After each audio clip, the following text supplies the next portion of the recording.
Assalamualaikum warahmatullahi wabarakatuh. Perkenalkan, saya Maharani Noreski dengan NIM L0212311092. Pada video ini saya akan membahas materi tentang genetik dan ekspresi gen. Materi ini akan menjelaskan bagaimana informasi dalam DNA bekerja dan bagaimana gen berperan dalam menentukan sifat serta fungsi sel. Nah, yang pertama, apa itu genetik dan ekspresi gen?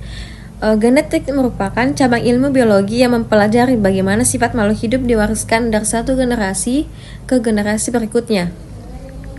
Informasi tentang sifat-sifat tersebut tersimpan dalam DNA yang terdapat di dalam sel. DNA tersusun atas unit-unit fungsional yang disebut gen, dan setiap gen membawa instruksi spesifik yang mengatur pembentukan molekul tertentu, terutama protein. Perbedaan susunan gen inilah yang menyebabkan adanya variasi sifat antara individu dalam satu spesies. Selanjutnya, ekspresi gen. Ekspresi gen adalah proses ketika informasi yang tersimpan di dalam gen digunakan oleh sel untuk menghasilkan produk fungsional seperti protein atau RNA. Walaupun seluruh sel dalam satu organisme memiliki DNA yang sama, tidak semua gen diekspresikan pada setiap sel. Ekspresi gen menentukan fungsi dan peran suatu sel, sehingga sel otot, sel saraf, dan sel kulit memiliki bentuk dan fungsi yang berbeda, meskipun memiliki materi genetik yang sama. Nah, yang kedua, tahapan ekspresi gen. Ekspresi gen berlangsung melalui dua tahapan utama, yaitu transkripsi dan translasi. Transkripsi merupakan proses penyalinan informasi genetik dari DNA menjadi mRNA. Proses ini terjadi di dalam inti sel. DNA berperan sebagai cetakan, sedangkan enzim RNA polimerase bertugas menyusun mRNA berdasarkan urutan basa DNA. Hasil dari proses ini adalah molekul mRNA yang membawa informasi genetik dari inti sel ke sitoplasma. Tahap selanjutnya adalah translasi, yaitu proses penerjemahan informasi pada mRNA menjadi protein. Proses ini berlangsung di ribosom yang terdapat di sitoplasma. Ribosom membaca kodon-kodon pada mRNA, kemudian tRNA membawa asam amino yang sesuai untuk dirangkai menjadi rantai polipeptida. Rantai ini selanjutnya akan dilipat dan dimodifikasi sehingga menjadi protein yang aktif secara biologis. Selanjutnya, struktur gen.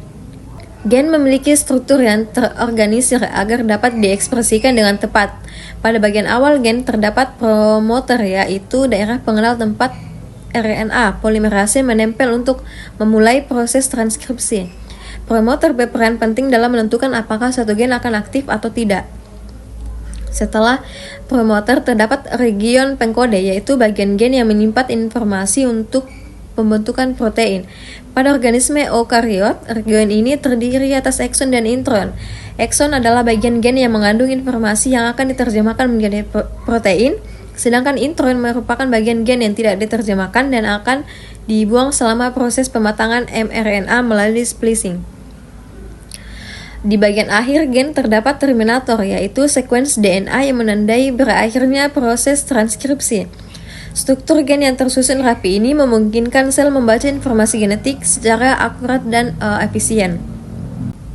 Selanjutnya, fungsi gen. Gen berfungsi sebagai penyimpan informasi genetik yang mengatur seluruh aktivitas biologis organisme. Informasi genetik ini digunakan untuk mengarahkan sintesis protein dan RNA yang berperan sebagai enzim, hormon, protein struktural, dan molekul pengatur lainnya. Melalui fungsi gen, sel mampu melakukan metabolisme, tumbuh, dan berkembang. Gen juga menentukan sifat dan karakteristik organisme, baik yang bersifat fisik seperti warna kulit dan bentuk tubuh, maupun sifat fisiologis seperti metabolisme dan respon terhadap lingkungan. Selain itu, gen berperan dalam pewarisan sifat dari induk kepada keturunannya, sehingga menjaga keberlangsungan kehidupan. Baik, selanjutnya faktor yang mempengaruhi ekspresi gen. Ekspresi gen dipengaruhi oleh berbagai faktor yang saling berinteraksi. Faktor pertama itu berasal dari dalam sel, yaitu faktor internal. Faktor internal meliputi keberadaan faktor transkripsi, protein pengatur, dan hormon yang dapat mengaktifkan atau menekan ekspresi gen tertentu. Selain itu, kondisi sel seperti ketersediaan energi dan status metabolisme juga memengaruhi tingkat ekspresi gen. Faktor kedua berasal dari lingkungan. Lingkungan eksternal seperti suhu, cahaya, ketersediaan nutrisi, dan kondisi stres dapat memengaruhi gen mana yang diekspresikan.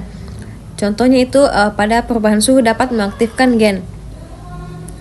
Faktor ketiga adalah tahap perkembangan dan jenis sel. Pada setiap tahap perkembangan, gen yang diekspresikan dapat berbeda. Hal ini menyebabkan sel-sel dengan DNA yang sama dapat berkembang menjadi jaringan dan organ yang berbeda. Jenis sel juga menentukan pola ekspresi gen, sehingga sel saraf, sel otot, dan sel epitel memiliki fungsi yang berbeda. Faktor yang terakhir adalah mutasi genetik. Mutasi merupakan perubahan urutan DNA yang dapat memengaruhi ekspresi gen. Mutasi dapat menyebabkan gen menjadi tidak aktif, terlalu aktif, atau menghasilkan protein yang tidak berfungsi dengan baik. Dampak mutasi ini dapat bersifat netral, menguntungkan atau juga merugikan bagi organisme.